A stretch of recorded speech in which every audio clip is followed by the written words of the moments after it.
Good morning. I have just woken up and risen, surfaced for the day, as it were.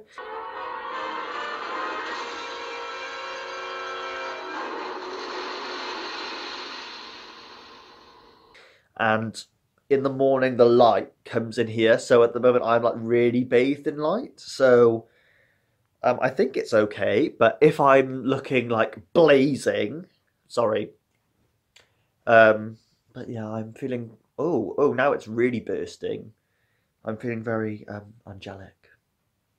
I have my morning coffee. And I wanted to come in and finally talk about my Reading Rush wrap-up. I kind of took part in the Reading Rush, but I didn't go to the website and follow all that shit that you have to do. I just did it to help me get out of a reading slump, and it worked. At the moment, I'm reading Autumn by Ali Smith. Not as part of the Reading Rush, I finished that now, but I'm reading this, I'm really enjoying it. I thought it was going to be like stream of consciousness, but it's not really stream of consciousness. It's kind of just more like hyper-conscious third person. So not quite stream of consciousness, but it's like very much like in the characters' heads. And the opening where the guy washes up on the shore, I was like, oh my god, The Tempest, yes, my favourite Shakespeare play. So I'm really, really enjoying this. And I have autumn and I have winter. And apparently spring and summer are meant to be really kind of shitty. So I'm not interested in reading the other half of the quartet, but autumn I'm really enjoying so far, and winter I'm excited for that. But the other two, don't care that much about them, because I read The Accidental maybe about 18 months ago and find it really, really boring. I mean, I like stream of consciousness, but it was really boring. I was like, why? I don't need this much information about these characters. Like, they're not even interesting. Their thoughts are boring. So The Accidental, like, I think I could admire it for the first 100 pages, but after that I was like, okay, where are we going? Where are we going? Where are we going? Boring. So Autumn, I'm like, okay, you're doing well, Ali. Yeah, I didn't fully partake in the Reading Rush. I just did it to get out of the slump, so it helped. The prompts helped me pick my next books I wanted to read. But I did basically read them all in a week, so I did do the Reading Rush in the week as you're meant to do, but I just did it a week like after the normal Reading Rush because I don't really care that much about readathon type stuff. It's just good for what it can do for you as a reader, I think, rather than the actual politics of being like, oh my gosh, I'm reading this. I'm reading this because of this readathon. Like, the readathon is amazing. Like, I don't care that much about the readathon. I care more about the books. And apparently there was like some drama with the Reading Rush because apparently one of the busybodies who started the readathon, apparently they had like a book by a black author on the list and then they never read it. So everyone is like, you're an arsehole. That is why I don't invest myself so much in readathons, because it tends to become less about the book and more about partaking in this kind of trend that is more focused on not interesting things. Like, it's not focused on books when it should be. So yeah. But anyway, so the books I chose to do for the Reading Rush are Bit of Fame by Anne Stevenson, Sylvia Plath biography. I've read this twice before, but I bought my own edition of it because, first of all, I like the pictures you can get in biographies, and I really like the biography, so it kind of reads like a novel, so I did enjoy this. I talked about this a little bit before, and if you've seen my video on The Silent Woman, that's a biography that came out in the 90s. I bought this, and then it turns out this is a second edition, 30th of November 1989. So no wonder it's quite a nice hardback, because this is like when it first came out.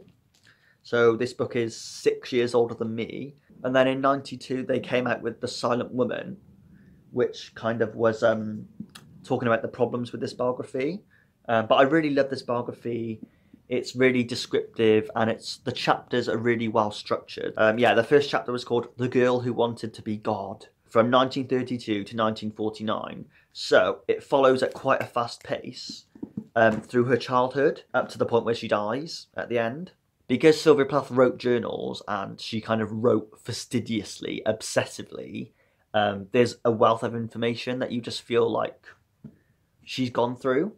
this is the third time I've read it, and especially after reading The Silent Woman, I've definitely read it with a more critical eye, and I've read this and I can see a lot of the flaws in it even more now. I like the literary analysis in it. I think for someone who's new to Plath, this is really good, but the literary analysis does tend to be quite descriptive, so that I kind of found a bit much at times. But generally, I still really love this. And the other thing about this biography that I like is how trashy it is. So it really goes into how difficult Sylvia Plath was just as a person. Like, as an author, she is quite controversial, and as a poet.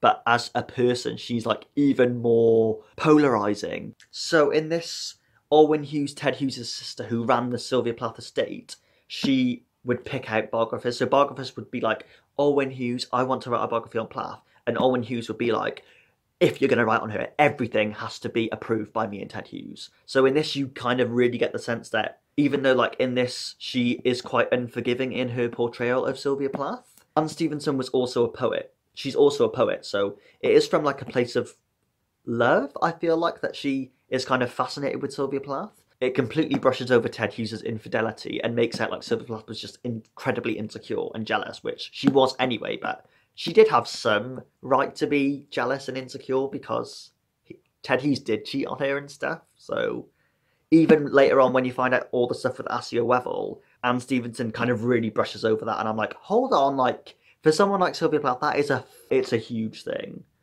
So that kind of annoyed me a little bit, but and there's also another person. So W.S. Merwin was an English poet, and then he had a wife called Dido Merwin. And in this biography, Dido Merwin, particularly in the last like latter half, Dido Merwin is literally there on like every other page, just spewing out all the venom she has about Sylvia Plath. So the more and more I heard about Dido Merwin, I just find this biography just so funny, because every other page is just Dido Merwin trashing Sylvia Plath.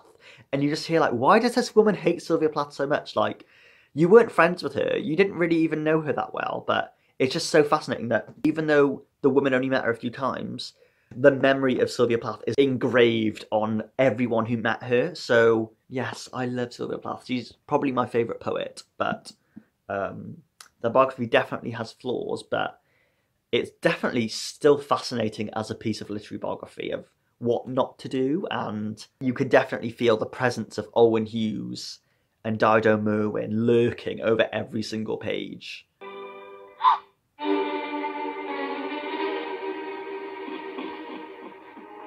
I also read Hold by Louis Sachar for the first time and really enjoyed it. I've seen the movie loads of times. I really do like the movie, and they did a really faithful adaptation to it. Do I prefer the movie or the book? I guess I'd have to say I prefer the book, because the prose is like crystalline and stark and it's just perfect. Even though it's a YA, you can tell the writer knows what he's doing, which is just all I ask of a writer. Like, I don't care if you're writing a children's book, a romance novel, a sci-fi novel, or a literary stream of consciousness novel, Lucy Ellman, I don't care, like, just write it well. I think for a YA book, it managed to like tackle some tough issues. Like, it managed to talk about race in a way that, for like someone of my generation who's kind of grown up, and I remember being like 7 years old and learning about show racism, the red card from football. You know, you need to be understanding of other people, and, you know, this was our history.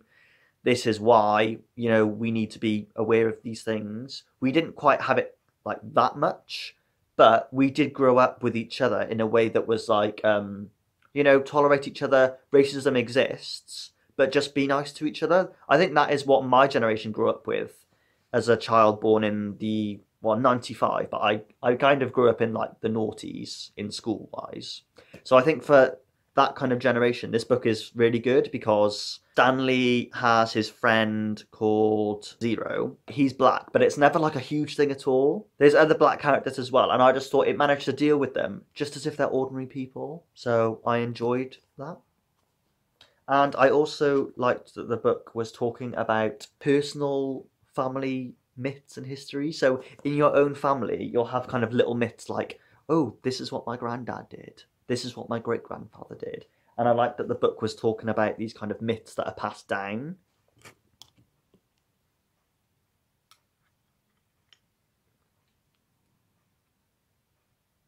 Then I read, or reread, Oranges Are Not the Only Fruit by Jeanette Winterson, which is one of my favourite books. It's a growing up novel, coming of age novel about a lesbian who grows up in a Pentecostal Christian background, and her mother is just like one of the best mother characters ever. She's just so fascinating.